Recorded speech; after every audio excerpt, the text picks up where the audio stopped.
गौतम बुद्ध की कहानी प्रस्तुत करने वाले हैं, तो आइए देखते हैं।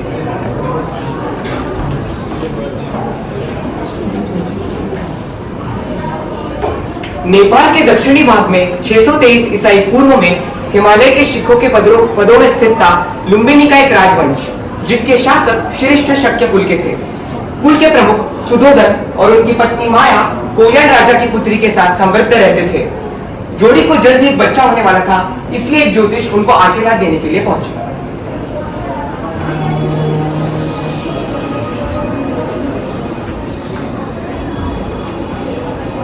बाबा, मुझे और मेरी पत्नी को जल्दी एक बच्चा होने वाला है, कृपया आपका आशीर्वाद दें। हे भगवान, तुम्हारे पास एक ऐसा पुत्र है जो अहिंसा की पीढ़ियों के चिंगारे को पीढ़ियों तक जलाए रखेगा। वह हम सभी से सर्वोत्तम होगा। वो एक महान सन्यासी बनेगा, किसी से भिन्न, एक ऋषि जिसे शताब्दियों तक कोई नहीं भूलेगा। सुधोधन और माया दुविधा में थे और ज्योतिष द्वारा कही गई बातें भूल नहीं पा रहे थे। वे अपने लोग, समाज, राष्ट्र और सबसे महत्वपूर्ण अपनी गरिमा के बारे में चिंतित थे। एक शुभ दिन पर माया ने एक पुत्र को जन्म दिया। उसका नाम रखा गया सिद्धार्थ गौतम। हमें अपने पुत्र को बाहरी दुनिया से बचाना होगा। उसे लोगों के दुख का गवाह नहीं होना चाहिए। उसकी आजादी एवं महल तक सीमित रहेगी। आप ऐसी विचित्र बात कैसे कर सकते हैं? मैं अपने बच्चे की स्वतंत्रता पर आपको प्रतिबंधन नहीं लगाने दूंगा। क्या आप अपने पुत्र को ज्योतिषी ने कहा है उसी तरह एक महान सन्यासी बनने के बात पर जोर देते हैं? सुधोधन और माया काफी देर तक बहस करते रहे, लेकिन सुधोधन ने अपनी प्रतिबद्धता कम नहीं होने दी।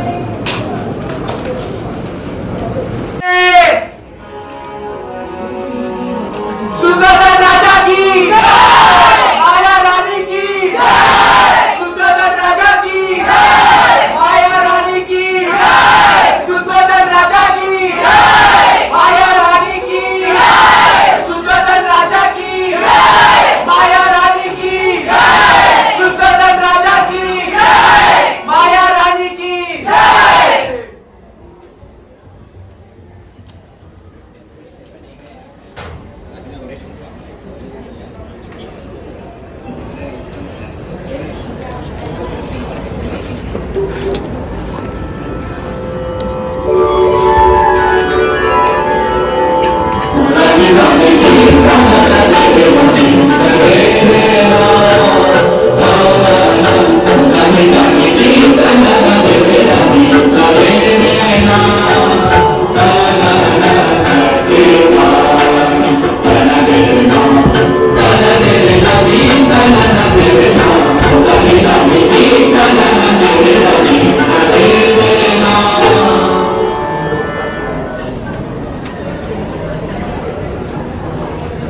मैं राजा सुधोधन यह सुनिश्चित करता हूँ कि मेरा पुत्र सिद्धार्थ यह महल से बाहर नहीं जाएगा और न ही राज्य देखेगा। यह कार्य हम सभी पर आता है। सुधोधन राजा की जय, माया रानी की जय, सुधोधन राजा की जय, माया रानी की जय, सुधोधन राजा की जय, माया रानी की जय।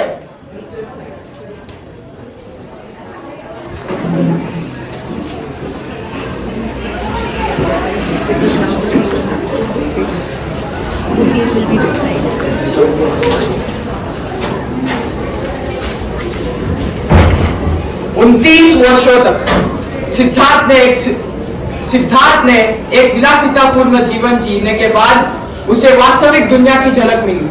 जब वो अपने रथ पर सवार थे, तब उनकी झलक उनके राजसी महल के द्वार के पास लेटे हुए एक बुजुर्ग व्यक्ति पर पड़ी। चंद, यह आदमी महल के द्वार के पास क्यों लेटा हुआ है? आइए हम इसे आराम से स्नान करने का सुझाव देते हैं। इसके कपड़े अस्त व्यस्त दिखते हैं और इसे कुछ मदद की आवश्यकता हो सकती है। राजकुमार, यह आदमी निद्रा में नहीं है, परंतु गुजर चुका है।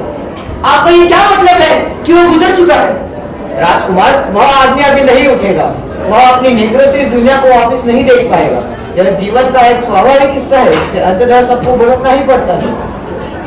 चंदक के शब्दों का सिद्धार्थ पर गहरा प्रभाव पड़ा और वह जीवन और उसके रहस्यों के बारे में जानने के लिए उत्सुक हो गए।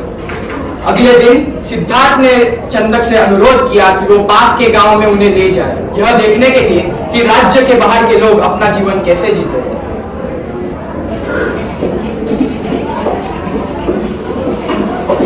जीवन को समझने की यात्रा पर सिद्धार्थ ने एक बूढ़ी औरत को चलते हुए संघर्ष करते हुए देखा, जो एक छड़ी का उपयोग कर रही थी। उस औरत का चेहरा छुरीदार और सूखा हुआ था और वह कुपोषित और कमजोर लग रही थी। चंदक, यह औरत इतनी अस्वस्थ क्यों दिखाई दे रही है? चलने वाली छड़ी पर निर्भर और इतनी कमजोर क्यों दिखती है? राजकुमार, वह औरत बूढ़ी हो चुकी है। उसके पैर उसका वजन नहीं उठा पा रहे हैं। उसका इस धरती पर समय समाप्त होने आया है। यह जीवन का एक स्वाभाविक हिस्सा है जिसे अंततः सबको भुगतना ही पड़ता है। अपनी यात्रा चालू रखते हुए सिद्धार्थ की मुलाकात एक महिला से हुई, जो एक बीमारी से संक्रमित बच्चे की देखभाल कर रही थी।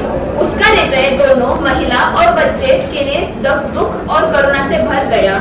वह अपने रथ से नीचे उतरा और उस महिला के करीब गया, जो एक पेड़ के नीचे रोते हुए बच्चे को लिए हुई थी।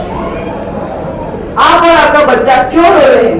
आपके कपड़े अस्ते व्यस्त दिखते हैं और आपका बच्चा अस्वस्थ दिखता है। आपको क्या परेशानी है? हम गरीब और बेघर हैं। हमारे पास उचित कपड़े और भोजन नहीं है। मेरे पास अपने बच्चे को पालने या हमारे लिए उचित स्वच्छता सुनिश्चित करने के लिए पैसे भी नहीं है। महिला और बच्चे के कष्ट ने सिद्धार्थ को बहुत प्रभावित किया। महल वापस जाते समय उन्होंने ऐसे कई गरीबों को देखा जिन्हें राजा की तरफ से कोई मदद नहीं मिली थी। इन दृश्यों ने सिद्धार्थ को कई दिनों तक परेशान किया और उनके दिल और दिमाग पर एक अमिट छाप छोड़ी।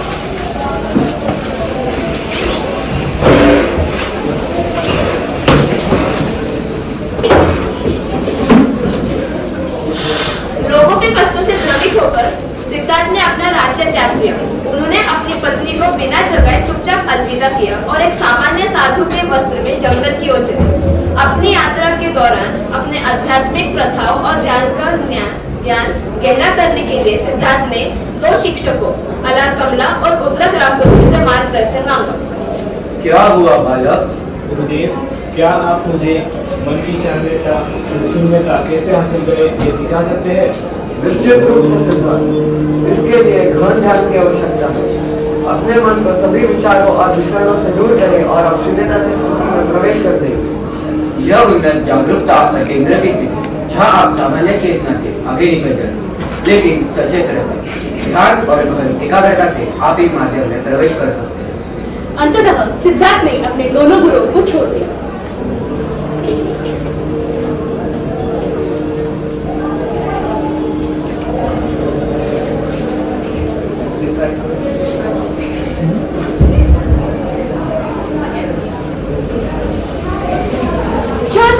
सिद्धार्थ और उनके 5 साथी तपस्वी के रूप में रहे। एक समय में केवल चावल का एक दाना खाया और अपने शरीर और विचारों से संघर्ष किया। सिद्धार्थ ने सन्यासी के रूप में रहना बंद करने का निर्णय किया। इस कारण उनके साथियों ने उनका साथ छोड़ दिया।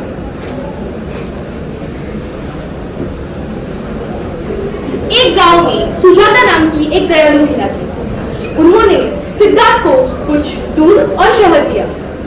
इसके बाद सिद्धार्थ निरंजन नदी में अपना स्नान किया।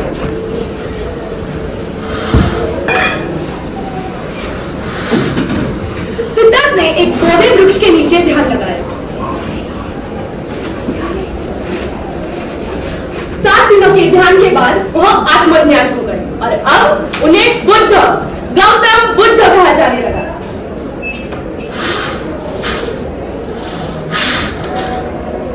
ज्ञान प्राप्ति के बाद शुरू में बुद्ध अपनी अनुभूति को साझा करने में झिझकते थे।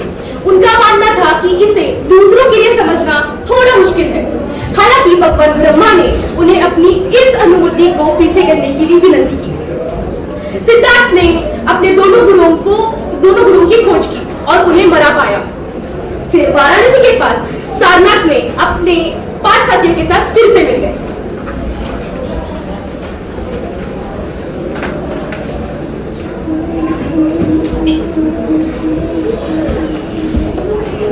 वहां सिद्धार्थ ने उन 5 साथियों को अपनी अनुभूति के बारे में बताया।